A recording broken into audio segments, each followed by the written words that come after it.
Well, we're wrapping up St. Matthew's Gospels, and pretty soon we'll be moving into Advent and then Christmas. Matthew chapters 23 to 25 are Jesus' final speech in this Gospel. The setting is the temple, and the time is early Holy Week between Palm Sunday and Holy Thursday. In chapter 23, Jesus denounces the scribes and Pharisees and laments over Jerusalem. Chapters 24 to 25 deal with the last days and the end of time. Jesus tells several parables that emphasize preparation for his return. From 3 weeks ago, the parable of the faithful and unfaithful servant, where readiness for Christ's coming consists of being found at work when the master arrives. From 2 weeks ago, the parable of the wise and foolish virgins, where readiness consists of carefully checking preparations prior to sleeping. From last week, the parable of the talents, where readiness consists of faithful stewardship over that which the master has provided. And lastly, this week, where the lessons conclude with the judgment of the nations, which portrays Judgment Day. Readiness consists of faithfulness in the least of these, ministry. Now, the judgment of the nations has also been called the parable of the sheep and goats. Just as a parable surprises us with a sudden curveball as it comes across the plate, Jesus surprises the righteous and the unrighteous with his judgment. However, this is not really a parable, but is instead an end-of-time vision that describes the real future event. But when the Son of Man comes in his glory and all the holy angels with him, then he will sit on the throne of his glory. Before him, all the nations will be gathered, and he will separate them one from another, as much as a shepherd separates the sheep from the goats. He will set the sheep on his right hand and the goats on his left. This passage includes several Christological titles as well. Titles having to do with Jesus as the Christ or the Messiah, the Anointed One, the one sent by God to redeem his people. They are the Son of Man, Shepherd, King, and Lord. Furthermore, Jesus sits on a throne, identifies God as his Father, and pronounces judgment on the world. The humanitarian emphasis, feeding the hungry, giving drink to the thirsty, welcoming the stranger, clothing the naked, and visiting the sick and prisoners, grows out of the disciples' commitment to Christ, the Lord of Lords and King of Kings. And he, the Son of Man, will separate them one from another, as a shepherd separates the sheep from the goats. While sheep and goats might look a lot like to us, a shepherd would know the difference. The wool of sheep is valuable, so shepherds prize sheep above goats. Then the king will tell those on his right hand, "Come, blessed of my Father, inherit the kingdom prepared for you from the foundation of the world. For I was hungry, and you gave me food to eat. I was thirsty, and you gave me drink. I was a stranger, and you took me in. I was naked, and you clothed me. I was sick, and you visited me. I was in prison, and you came to me. Then the righteous will answer him, saying, Lord, when did we see you hungry and feed you, or thirsty and give you drink?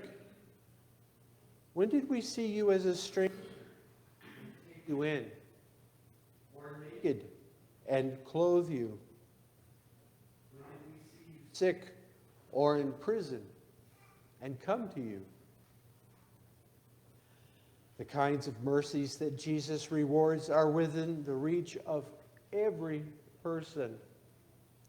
They do not require great sacrifice on the part of the mercy giver, but they do alleviate great pain for the mercy receiver.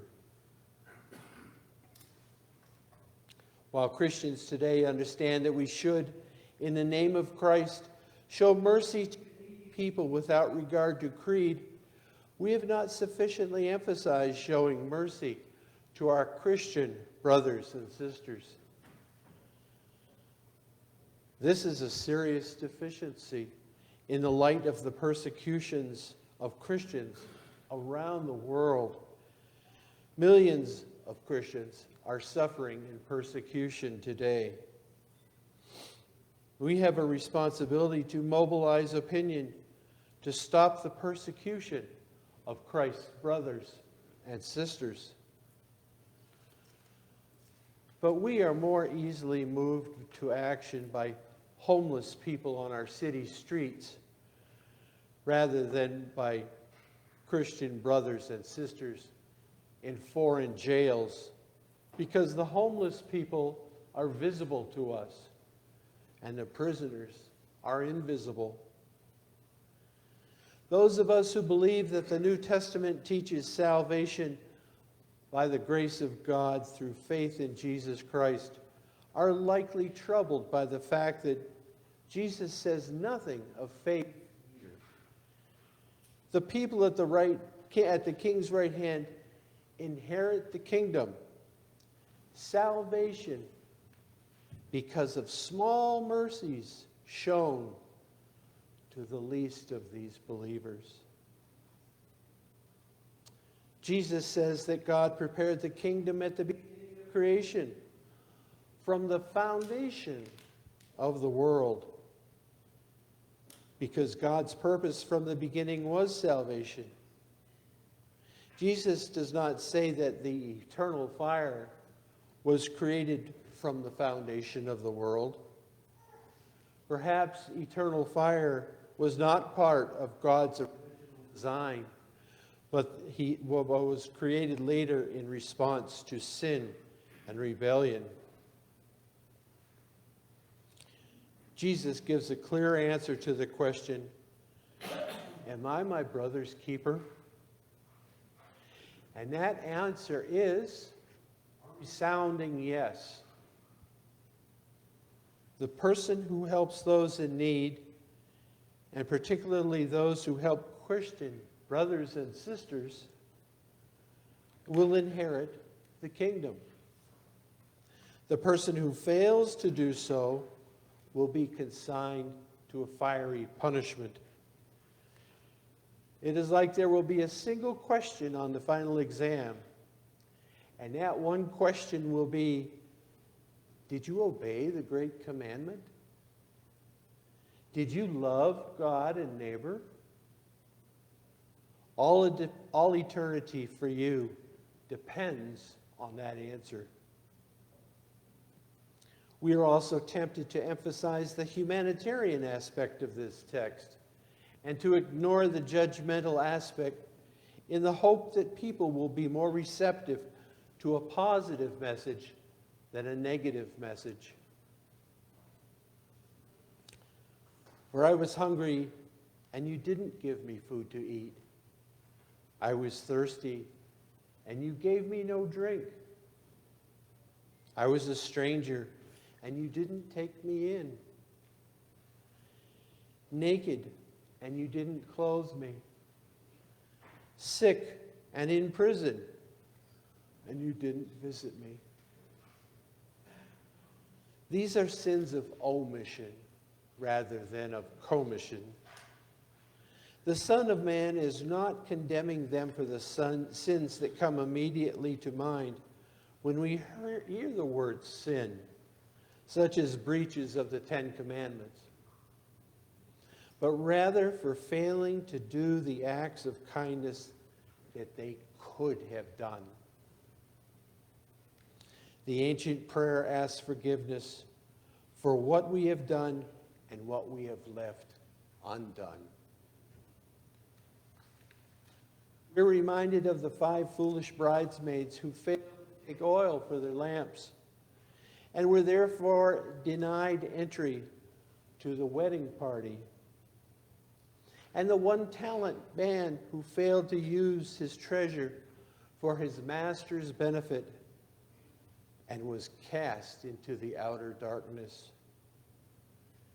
If actions have consequences, so do inactions. There are no gradations of reward or punishment here. You are either going to the wedding party or you're not. This is the last of Jesus' public teaching in this gospel, so that it would seem that it is the thought that Matthew wants us to remember. Amen.